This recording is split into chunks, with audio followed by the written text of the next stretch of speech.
ಸೃಷ್ಟಿಕರ್ತನು ಸರ್ವಶಕ್ತನೂ ಆದ ಲಿಂಗದೇವರನ್ನು ಧ್ಯಾನಿಸಿ ಮಹಾಮಾನವತಾವಾದಿ ಮಂತ್ರ ಪುರುಷ ವಿಶ್ವಗುರು ಬಸವ ತಂದೆಯನ್ನು ಸ್ಮರಿಸಿಕೊಂಡು ವೀರ ವಿರಾಮಿತ ಕೃಷಿ ಕಾವಡಿ ಜಗನ್ಮಾತೆ ಅಕ್ಕಮಾತೆ ತಾಯಿಗಳನ್ನು ಕೂಡ ಧ್ಯಾನಿಸಿ ಧರ್ಮಕ್ರಾಂತಿಯ ಹಿರಿಯೋಗಿ ಪ್ರವಚನ ಪಿತಾಮಹ ಪರಮ ಪೂಜ್ಯ ಲಿಂಗಾನಂದ ಅವರನ್ನು ಸ್ಮರಿಸಿಕೊಂಡು ವಿಶ್ವದ ಪ್ರಥಮ ಮಹಿಳಾ ಜಗತ್ತುಗಳು ಲಿಂಗಾಯತ ಧರ್ಮದ ಪುನರುದ್ಧಾರಕರಾಗಿರ್ತಕ್ಕಂಥ ಪರಮ ಪೂಜ್ಯ ಮಾತಾಜಿಗಳು ಕೂಡ ಮನದಲ್ಲಿ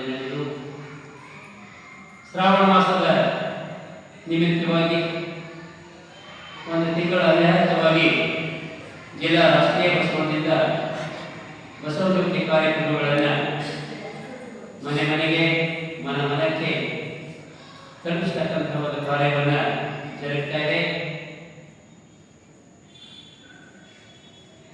ಈ ಒಂದು ಕಾರ್ಯಕ್ರಮದ ಘನ ಅಧ್ಯಕ್ಷತೆಯನ್ನು ಹಿರಿಯ ಶರಣರಾಗಿರ್ತಕ್ಕಂಥ ಬಸವ ತತ್ವ ಪ್ರೇಮಿಗಳು ಲಿಂಗದೇವ ನಿಷ್ಠರಾಗಿರ್ತಕ್ಕಂಥ ಮಲ್ಲಿಕಾರ್ಜುನ ಅವರಲ್ಲಿಯೂ ಅದೇ ರೀತಿಯಾಗಿ ಹಿರಿಯ ಶರಣರಾಗಿರ್ತಕ್ಕಂಥ ಬಸವರಾಜ ಅವರಿಗೂ ಅನಂತ ಶರಣಗಳನ್ನು ಸಲ್ಲಿಸಿ ಅದೇ ರೀತಿಯಾಗಿ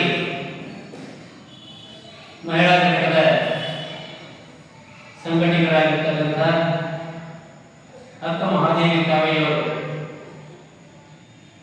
ಇಂದಿನ ದಿವಸ ನಮಗೆ ಅವರಿಗಾಗಿ ಕೂಡ ನಮ್ಮೆಲ್ಲರಿಗೂ ಕೂಡ ದುಃಖ ಆಗ್ತಾ ಇದೆ. ಅವರ ಪತಿಯವರು ಲಿಂಗದೇವನಲ್ಲಿ ಒಳಬರದು ಒಂದಾಗಿ ಲಿಂಗೈಕ್ಯವಾಗಿ ವರ್ಷ ಸೆಪ್ಟೆಂಬರ್ 1 ವರ್ಷ ಆಗ್ತಾ ಬಂದರೆ ಒಂದು ವರ್ಷದಿಂದ ಅವರು ಯಾವುದೇ ಸಮಾರಂಭ ಕಾರ್ಯಕ್ರಮಗಳಲ್ಲಿ ಭಾಗಿಯಾಗದೆ ಆ ಒಂದು ನೋವಿನಲ್ಲಿ ದುಃಖದಲ್ಲಿ ಜೀವನವನ್ನ ಕಳೀತಾ ಇತ್ತು. ನಾವು ಆವಾಗ ಅವರನ್ನು ಭೇಟಿಯಾಗಿ ಹೀಗೆ ಎಷ್ಟು ದಿವಸ ದುಃಖದಲ್ಲಿ ಜೀವನವನ್ನು ಕಳೆಯಬೇಕಾಗ್ತದೆ. ಸಮಾಜದಲ್ಲಿ ಧಾರ್ಮಿಕ ಕಾರ್ಯಕ್ರಮದಲ್ಲಿ ಆಗಾಗ ಭಾಗವಹಿಸಿದರೆ ಸ್ವಲ್ಪ ಭಾರವನ್ನು ಕಡಿಮೆ ಆಗ್ತದೆ ಅಂತ ತಿಳ್ಕೊಂಡು ಹೇಳ್ತಾ ಬಂದರೂ ಕೂಡ ಅವ್ರು ಯಾಕೋ ಮನಸ್ಸಾಗಲಿಲ್ಲ. ಇಂದಿನ ದಿವಸ ನಾನು ಅವರಲ್ಲಿ ಪ್ರಾರ್ಥನೆಯನ್ನು ಮಾಡಿದ್ದೇನೆ. ಇವತ್ತು ಬಸವ ಜಯಂತಿ ಕಾರ್ಯಕ್ರಮವನ್ನು ಬಸವ ಮಂಟಪದಲ್ಲಿ ನಡೀತಾ ಇದೆ. ದಯಮಾಡಿ ತಾವು ತಪ್ಪದೆ ಭಾಗವಹಿಸಬೇಕು. ಈ ಭಾಗವಹಿಸುವುದರಿಂದ ನಿಮ್ಮ ಅಂತರಂಗದಲ್ಲಿರ್ತಕ್ಕಂಥ ದುಃಖ ದುಮ್ಮಾನ ಅವೆಲ್ಲ ಕಡಿಮೆ ಆಗ್ತಾ ಇದೆ. ಅದಕ್ಕಾಗಿ ದಯಮಾಡಿ ಆದಷ್ಟು ಕಳಿಕೊಂಡಾಗ ಈ ಬಸವ ಜ್ಯೋತಿ ಕಾರ್ಯಕ್ರಮಕ್ಕೆ ಅವರು ಬಂದು ಈ ಜ್ಯೋತಿಯಲ್ಲಿ ಅವರ ನೊಂದ ದುಃಖಗಳನ್ನು ನಿವಾರಣೆ ಮಾಡಿಕೊಂಡು ಆ ಬಸವ ಜ್ಯೋತಿಯ ಮುಖಾಂತರ ನಮ್ಮ ಪತಿ ದೇವರನ್ನು ನೋಡಬೇಕು, ಇಷ್ಟಲಿಂಗದಲ್ಲಿ ಅವರನ್ನು ಕಾಣಬೇಕು, ವಚನ ಸಾಹಿತ್ಯದಲ್ಲಿ ಕಾಣಬೇಕು ಅಂತ ತಿಳ್ಕೊಂಡು ನಾನು ಅವರಲ್ಲಿ ಪ್ರಾರ್ಥನೆ ಮಾಡ್ತಾ ಇದ್ದೇನೆ. ಅದಕ್ಕಾಗಿ ನಮ್ಮ ಕರೆಗೆ ಹೋಗ್ಬಿಟ್ಟು ಬಂದು ಅನುಭವವನ್ನು ನೀಡಿರ್ತಕ್ಕಂಥ ಅಕ್ಕಮಾದೇವಿ ಸ್ವಾಮಿಯವರಿಗೆ ಅನಂತ ಶರಣಾರ್ಥಿಗಳು. ಇದೀಗ ಆಗಮಿಸತಕ್ಕಂಥ ನಮ್ಮ ಖ್ಯಾತ ಇಂಜಿನಿಯರ್ ಆಗಿರ್ತಕ್ಕಂಥ ಅಷ್ಟೇ ಅಲ್ಲ, ಕರ್ನಾಟಕ ಸರ್ಕಾರ ಒಂದು ನಿರ್ದೇಶಕರನ್ನಾಗಿ ಗವರ್ನರ್ನಾಗಿ ಪದೋನ್ನತಿಯನ್ನು ನೀಡಿ ಅವರಿಗೆ ಸತ್ಕಾರವನ್ನು ಮಾಡಿದ್ದಾರೆ. ಅದಕ್ಕಾಗಿ ದಯಮಾಡಿ ಅವರು ಕೂಡ ವೇದಿಕೆಗೆ ಆಗಮಿಸಬೇಕು ಅಂತ ತಿಳ್ಕೊಂಡು ನಾನು ಪ್ರಾರ್ಥನೆ ಮಾಡ್ತಾ ಇದ್ದೇನೆ. ಅವಶ್ಯಕ್ಕೆ ಪಾಟೀಲ್ ಅವರು ವೇದಿಕೆಗೆ ಆಗಮಿಸಬೇಕು ಅಂತ ತಿಳ್ಕೊಂಡು ಪ್ರಾರ್ಥನೆ ಮಾಡಿದ್ದೇನೆ.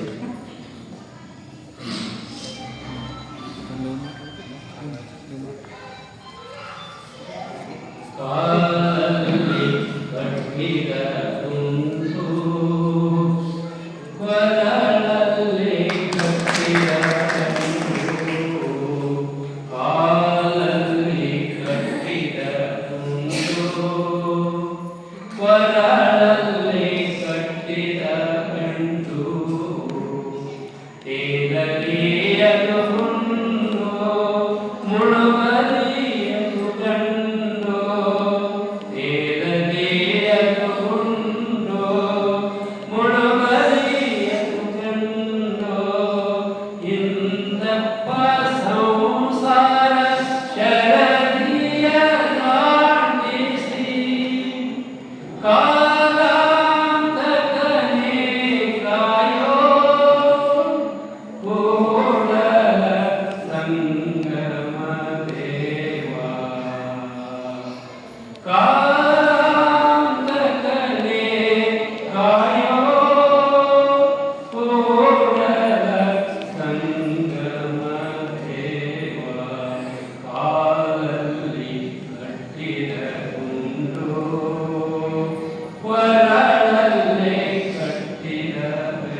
ಇನ್ನು ಕೂಡಲ ಸಂಗಮದಲ್ಲಿ ಸಂಗಮೇಶ್ವರ ದೇವಸ್ಥಾನದಲ್ಲಿ ಅರ್ಚಕನಾಗಿ ಕಾಯಕವನ್ನು ಮಾಡುತ್ತಿರುವಾಗ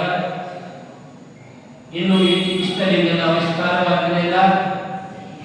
ಇಷ್ಟಲಿಂಗವನ್ನ ಇನ್ನು ಸ್ಥಾಪನೆ ಆಗಲಿಲ್ಲ. ಆ ಒಂದು ಸಂಗಮೇಶ್ವರದ ಒಂದು ದಿವ್ಯ ಸ್ಥಾನದಲ್ಲಿ ಅವರು ಮನವಿಯನ್ನು ಮಾಡಿಕೊಳ್ತಾ ಇದ್ದಾರೆ. ಏಕೆಂದರೆ ನನ್ನ ಜೀವನದಲ್ಲಿ ಹೇಗೆ ನಡೀತಾ ಇದೆ ಅಂದರೆ, ಈ ನಿಷ್ಫಲವಾಗಿರ್ತಕ್ಕಂಥ ಒಂದು ಜೀವನದಲ್ಲಿ ಸಾಗಬೇಕಾದರೆ ಕಾಲಲ್ಲಿ ಗುಂಡನ್ನ ಕಟ್ಟಿಕೊಂಡಾಗ ಒಂದು ನದಿಯನ್ನು ದಾಟಬೇಕಾದರೆ, ಸರಳವಾಗಿ ದಾಟಬೇಕಾದರೆ ಕೊರಳಿಗೆ ಬೆಂಡು. ಅಂದರೆ ಹಿಂದಿನ ಕಾಲದಲ್ಲಿ ನಾವೆಲ್ಲ ನದಿಯಲ್ಲಿ ಹೋಗುವಾಗ ಸೋರೆಕಾಯಿ ಕುಂಬಳಕಾಯಿ ಕಟ್ಟಿಕೊಂಡು ನದಿಯನ್ನು ದಾಟ್ತಾ ಇದ್ದೇವೆ. ಆದರೆ ಇಲ್ಲಿ ಒಬ್ಬ ಮನುಷ್ಯ ಆ ನದಿಯನ್ನು ಹೋಗ್ತಾ ಇರುವಾಗ, ದಾಟ್ತಾ ಇರುವಾಗ ಕಾಲಿಗೆ ಒಂದು ಕಲ್ಲನ್ನು ಕಟ್ಟಿಕೊಂಡಿದ್ದಾನೆ, ಗುಂಡನ್ನು ಕಟ್ಟಿಕೊಂಡಿದ್ದಾನೆ, ಕೊರಳಿಗೆ ಒಂದು ಕುಂಬಳಕಾಯಿ ಕಟ್ಟಿಕೊಂಡಿದ್ದಾನೆ.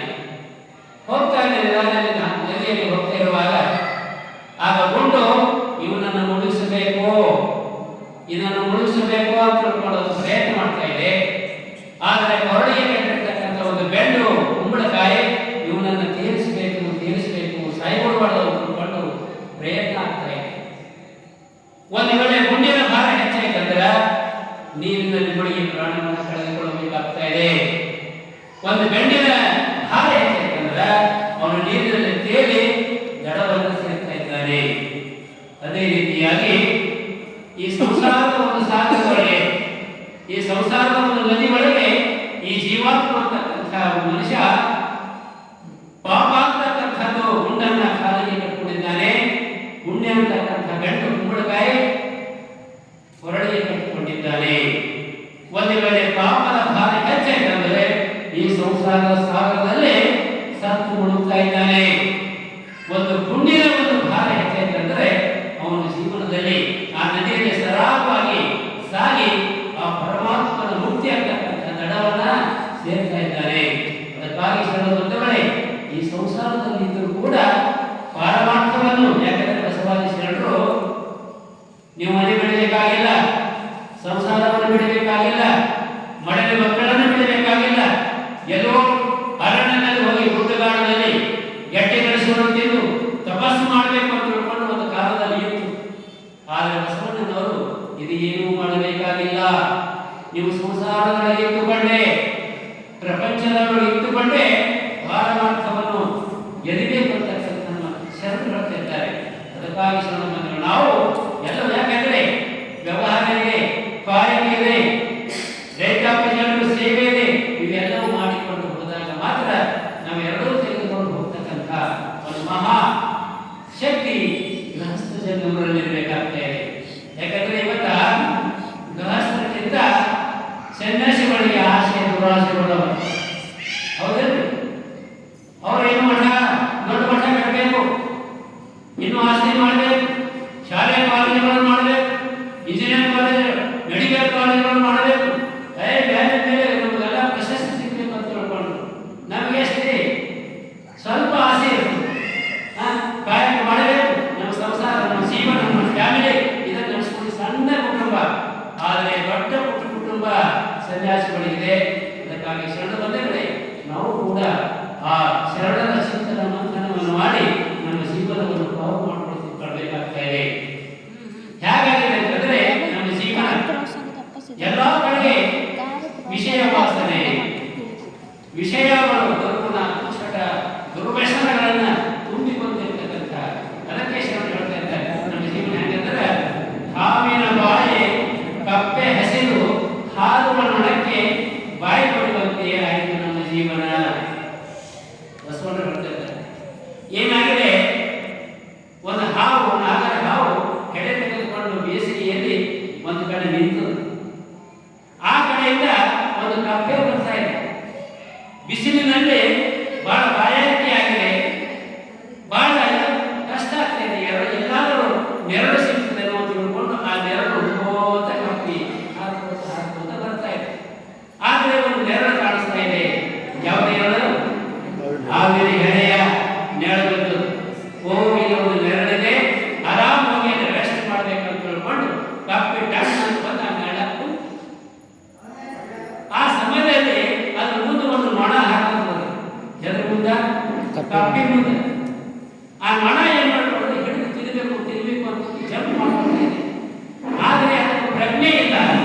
ನನ್ನ ತಲೆ ಮೇಲೆ ಮೃತ್ಯುವಿದೆ, ನಾಗರ ಹಾಕಿದೆ, ಒಂದು ಕ್ಷಣದಲ್ಲಿ ಅದು ನುಗ್ಗಬಹುದ್ರಿ, ಹೌದಲ್ರಿ?